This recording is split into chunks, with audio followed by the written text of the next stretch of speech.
मेरे सामाजिक परिवार के सभी सदस्यों और यह वीडियो देखने वालों को नमस्कार। अभी पिछले 3 दिन से मैं सोच रहा था, और 3 दिन से क्या, गौतम नवलखा के बारे में बात करने के मतलब कहें कि बहुत लंबे समय से मैं वो सोच रहा था और बार बार मैं सोचता था कि गौतम के बारे में बात करूंगा। गौतम नवलखा अभी अर्बन नक्सल जो शब्द आता है, तो गौतम नवलखा का अगर चेहरा लगा दें तो बहुत गलत नहीं होगा।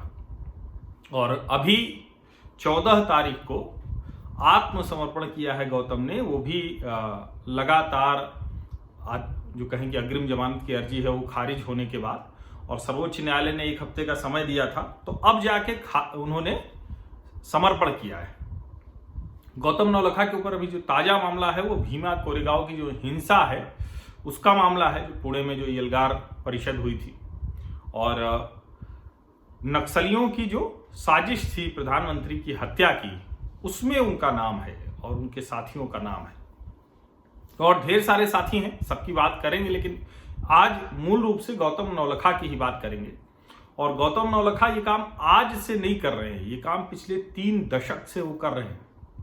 पहले उन्होंने देश का जो सबसे संवेदनशील इलाका है, क्षेत्र है कश्मीर, जिसको बार बार हिंदुस्तानी कहता है भारत का अभिन्न अंग है, और गौतम नवलखा, अरुंधति रॉय और ऐसे ढेर सारी जो नेक्सस है, ये जो गिरोह है, ये कहता है कि अरे नहीं, पाकिस्तान की बात सुननी चाहिए।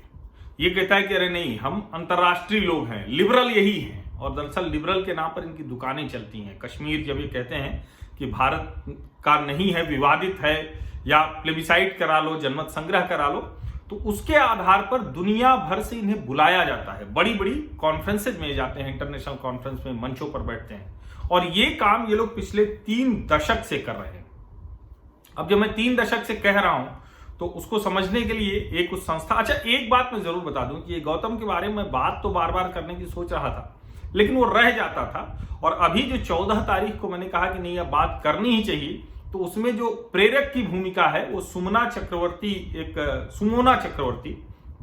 एक ट्विटर हैंडल है, उन्होंने जिस तरह से सलीके से ये बिंदु सजाए थे, तो उसके आधार पर मुझे आसानी हो गई वो सारे तथ्य और ठीक से देखने परखने में। लेकिन ये बहुत दिनों से मैं सोच रहा था कि गौतम नवलखा के बारे में आप लोगों को बताऊं मैं।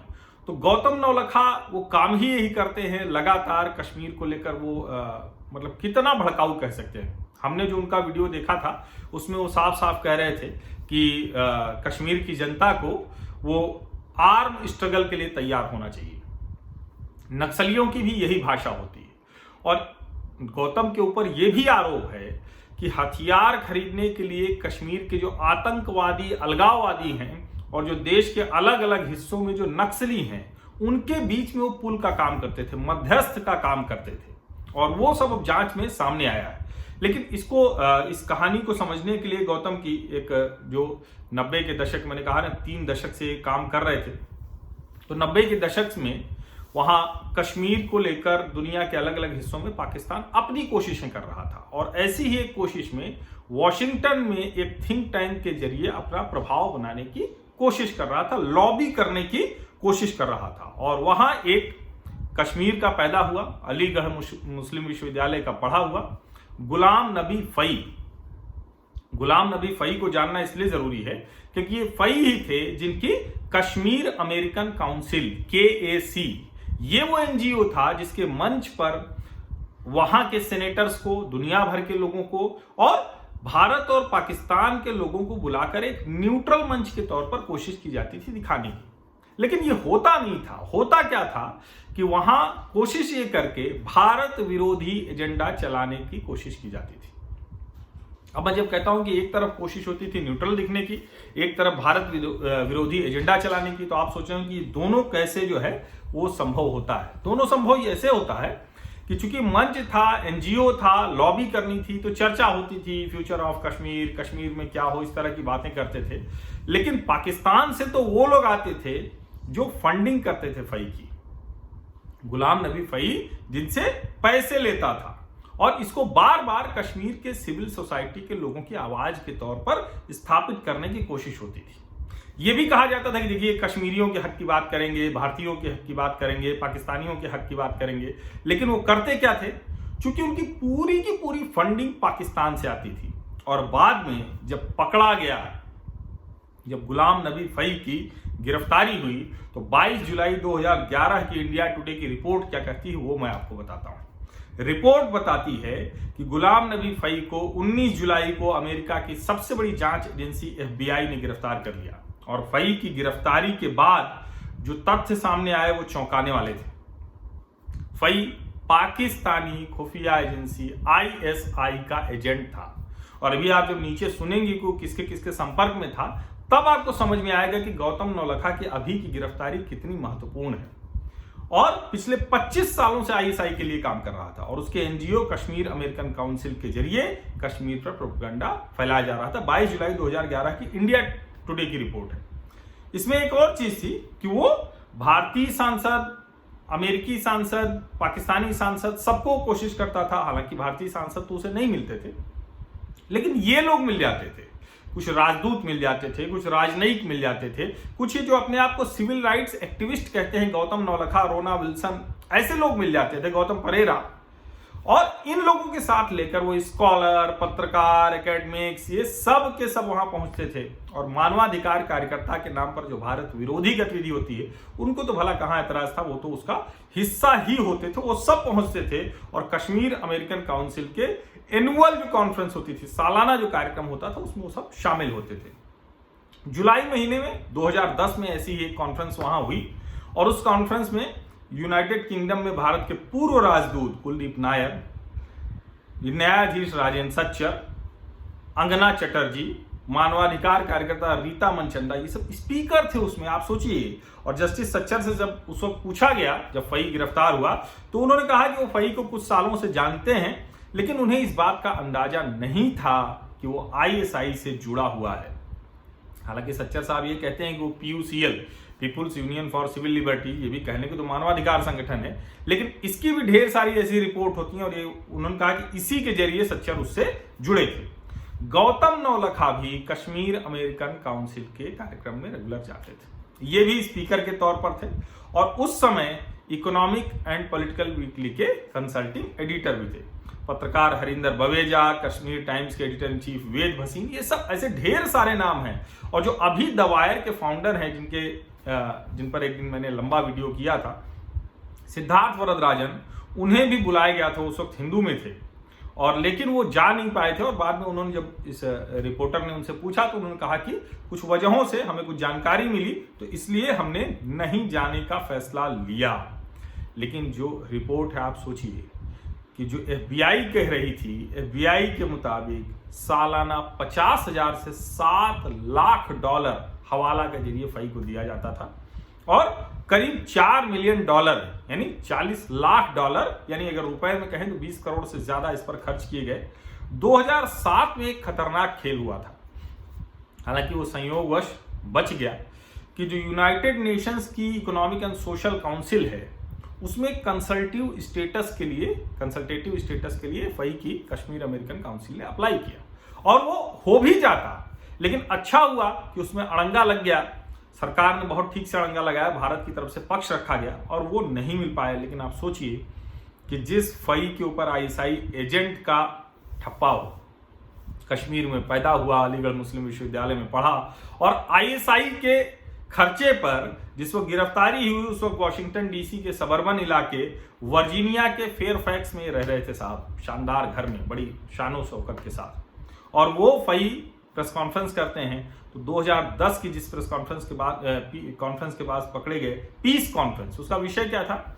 When peaceful protest fail, what next. आप इसकी लाइन पढ़िए कि जब शांतिपूर्ण प्रदर्शन फेल हो जाए, नहीं काम करे, तो अगला क्या?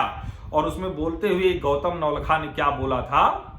If the aspirations of Kashmiris continue to be ignored, the armed struggle could start again, which will have repercussions for all of South Asia. ये गौतम नौलखा वहां बोल कर आया था और मुझे तो ये नहीं समझ आता कि कैसे बड़े बड़े लोग, पत्रकार, दूसरे लोग, जस्टिस, मानवाधिकार, पता नहीं कौन कौन लोग इन लोगों के साथ कैसे खड़े हो जाते हैं। अरुंधति राय का भी ऐसा ही कश्मीर के बारे में ख्याल है। और गौतम नौलखा के हिजबुल मुजाहिदीन, दूसरे अलगाववादी संगठन, ऐसे ढेर सारे लोगों से संपर्क की खबरें, ये सब रिपोर्ट है बाकायदा।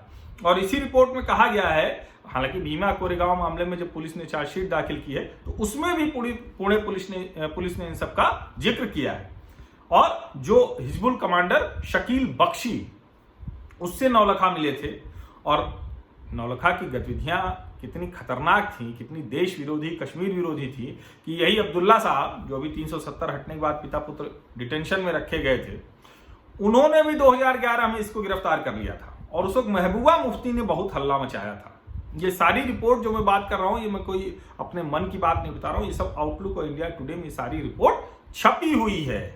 कश्मीर में अलगाववादी विभाजनकारी हरकतें वो करने का स्कोप कम जैसे जैसे होता गया, तो नक्सली इलाके में गौतम नौलखा ने अपनी गतिविधियां बढ़ा दी, रणनीति तैयार की, और उसी रणनीति के तहत भीमा कोरेगांव की बड़ी हिंसा की साजिश रची गई। इस देश में आतंकवादी जितने खतरनाक है, नक्सली उससे कतई कम खतरनाक नहीं है, क्योंकि वो देश के अलग अलग इलाकों में जहां कहें कि आदिवासी इलाके हैं, थोड़ा देश के दूर इलाके हैं, उन सब जगहों पर लोगों को बरगलाकर भरमाकर राज्य के खिलाफ लड़ाई लड़ने की कोशिश करते हैं, लोकतंत्र को कमजोर करने की कोशिश करते हैं। और उनके जो चेहरे हैं अर्बन नक्सल के, वो बैठकर 14 अप्रैल को भीमराव अंबेडकर और जिसको कहेंगे संविधान की शपथ ले रहे होते हैं। 19 दिसंबर 2019 इंडिया टुडे में पुणे से दिव्येश सिंह की एक रिपोर्ट है, जिसमें है कि पुणे पुलिस ने गौतम नौलखा और उनके साथियों पर प्रधानमंत्री नरेंद्र मोदी की हत्या की साजिश रचने, राष्ट्र और महाराष्ट्र राज्य के खिलाफ युद्ध छेड़ने और आतंकवादी हरकतें करने के आरोपों की चार्जशीट दाखिल की है। जो प्रतिबंधित संगठन है कम्युनिस्ट पार्टी ऑफ इंडिया, माओवादी, CPIM, ये सभी उससे जुड़े हुए हैं। M4 राइफल, 4 लाख राउंड गोलियां, automated grenade launcher, German Russian grenade launcher, ये सब ये नेपाल और मणिपुर रास्ते के खरीदने की योजना थी। और उसमें ये भी कोशिश थी कि जो आतंकवादी अलगाववादी नेटवर्क है उसका और नक्सलियों के बीच में गौतम नौलखा पुल का काम करेंगे। नौलखा के साथ साथ वरवर राव, सुधा भारद्वाज, अरुण परेरा, रोना विल्सन, शोमा सेन, सुधीर धवले, सुरेंद्र गाडलिन, महेश राउत, वेर्नन गोन्साल्विस, ये सब गिरफ्तार हुए थे। और इनको गौतम नौलखा को दिल्ली उच्च न्यायालय से जमानत मिल गई थी। अब किस आधार पर कैसे जमानत मिल सकती है, मतलब सचमुच सोचने वाली बात है। और जनवरी में पुणे पुलिस ने मामला NIA को भेज दिया। 8 अप्रैल को सर्वोच्च न्यायालय में नौलखा और आनंद टेलटुम्बडे ये चाइनीज वायरस की महामारी को आधार बनाकर गिरफ्तारी से बचना चाह रहे थे। अग्रिम जमानत की अर्जी खारिज हो गई और उसके बाद 14 अप्रैल को नौलखा और आनंद ने दिल्ली और मुंबई में आत्मसमर्पण किया। आनंद को 18 अप्रैल तक के लिए हिरासत में अदालत ने भेज दिया है। ये सारी जो गिरफ्तारियां हुई हैं UAPA unlawful activities prevention act के तहत की गई है। बहुत कड़ा कानून है ये जब इस तरह की गतिविधियां होती हैं। और ये इसलिए बहुत जरूरी है कि इन सबका पुराना रिकॉर्ड ये है कि 20 अगस्त 2007 को भी पुलिस ने नक्सली गतिविधियों के चलते वेर्नन गोन्साल्विस को गिरफ्तार किया था। तभी पिस्तौल, बम धमाके करने की सामग्री, CD, नक्सल साहित्य, लैपटॉप, पेन ड्राइव सब मिला था। और इसमें जो कागज मिला था उसमें नक्सली अरुण परेरा का भी जिक्र है और उसे भी नक्सली गतिविधियों में ही गिरफ्तार किया गया था। तब भी UAPA लगाना पड़ा था। ये मैं जानकारी सिर्फ इसलिए दे रहा हूं कि देश में ऐसे ढेर सारे नाम आते हैं जिसको अखबार पहले पन्ने पर human rights activist, civil rights activist इस तरह से करके पेश करते हैं जैसे वो लोगों की लड़ाई लड़ रहे हैं, लेकिन दरअसल वो अंतरराष्ट्रीय उस साजिश का हिस्सा होते हैं, उस लॉबिंग का हिस्सा होते हैं और भारत विरोधी गतिविधियां करके इंटरनेशनल कॉन्फ्रेंसेज में जाकर स्पीकर होते हैं। तो इसलिए इन लोगों का चेहरा पहचानना बहुत जरूरी है। और मुझे बहुत दिनों से ये बात करनी थी, लेकिन सुमोना के ट्वीट ने मुझे प्रेरित कर दिया कि नहीं, तुरंत ये बात करनी चाहिए। वो भी देखिए आज 3 दिन हो गया, 14 को ये बात करने को मैंने सोचा था, आज आप लोगों से कर रहा हूं। बहुत बहुत शुक्रिया आप इस चर्चा में जुड़े और आपको लगे कि ये बात दूसरों को बढ़ानी चाहिए तो दूसरों को भी ये बात जरूर बढ़ाइए। बहुत बहुत धन्यवाद।